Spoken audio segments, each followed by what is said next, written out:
Assalamualaikum. Semestinya refleksi iman itu ada bentuk, ada wujudnya, karena kata-kata iman selalu disandingkan dengan amal soleh. Innal ladzina amanu wa amilus shalihat. Tidak beriman seseorang kecuali dia juga melaksanakan amal-amalan soleh. Ya ayyuhalladzina amanu kutiba alaikumus syiyam. Ada sandingan antara iman dan aktivitas. Maka dalam hadis Nabi itu, man kana yu'minu billahi wal yawmil akhir falyukrim dhaifah. Siapa yang beriman kepada Allah dan hari akhir, maka dia harus memuliakan tamunya.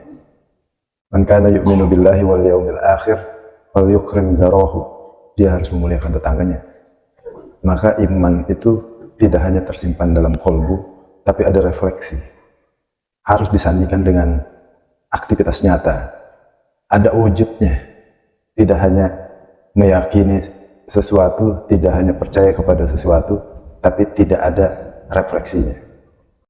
Maka sebagai contoh, Allah sudah jelaskan di dalam Al-Quran, Ya ayyuhalladzina amanu anfiqu mimma razaqnakum min qabli ayyatiya yawmul la bay'un fihi wa la khullatu wa la syafa'ah. Ya orang-orang yang beriman, infakkanlah sebagian dari hartamu yang kami berikan sebelum datangnya hari yang tidak ada lagi jual beli, tidak ada lagi persahabatan, tidak ada lagi syafaat, yaitu hari kiamat. Maka sebelum hari itu datang, kalimat iman, dan itu diperuntukkan hanya orang-orang yang beriman, untuk senantiasa berinfak, bersedekah, membagi harta yang didapat dari Allah itu kepada orang lain, menebar kebaikan, menebar amal soleh. Itulah refleksi dari iman. Karena disinggung oleh Allah dalam Quran surat Muhammad itu, wa may yabkhal fa innama yabkhal an nafsih. Siapa yang pelit, maka sungguh dia pelit kepada diri sendiri. Kata Allah, jika ada yang bertanya tentang infak, Muhammad, sampaikan, infak terbaik itu diberikan kepada wabil walidaini, kepada kedua orang tua, kepada kerabat, kepada anak-anak yatim, dan kepada ibnu sabil, musafir, fisabilillah. Nah itu kriteria kepada siapa seharusnya itu diberikan, kepada orang-orang terdekat orang tua, orang-orang terdekat terlebih dahulu, baru kepada yang lain. Maka sungguh refleksi iman itu dijelaskan dalam Quran, ada wujudnya. Tidak hanya mengatakan aku beriman, tapi tidak melakukan refleksi dari iman itu. Itu penting sebagai wujud ketakwaan kita kepada Allah. Bahwa yang harus dipahami itu, refleksi iman tadi itu jelas, itu menjemput ampunan dan rahmat Allah. Itu jelas. Jadi ketika kita sedekah itu refleksi iman, itu kita menjemput ampunan dan rahmat dari Allah.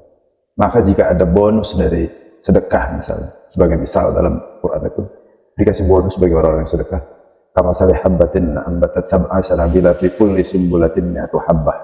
Orang yang sedekah itu seumpama itu satu biji kemudian menjadi 7 tangkai, tiap-tiap tangkai ada 100 biji, maka penggantiannya itu 700 kali lipat dari sedekah.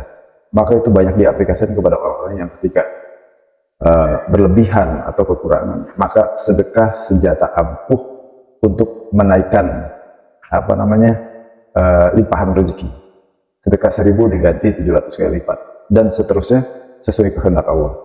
Itu sebagai perumpamaan yang memang dijanjikan oleh Allah Subhanahu wa Ta'ala dalam hal kita melakukan satu amal kebaikan, semua diganti.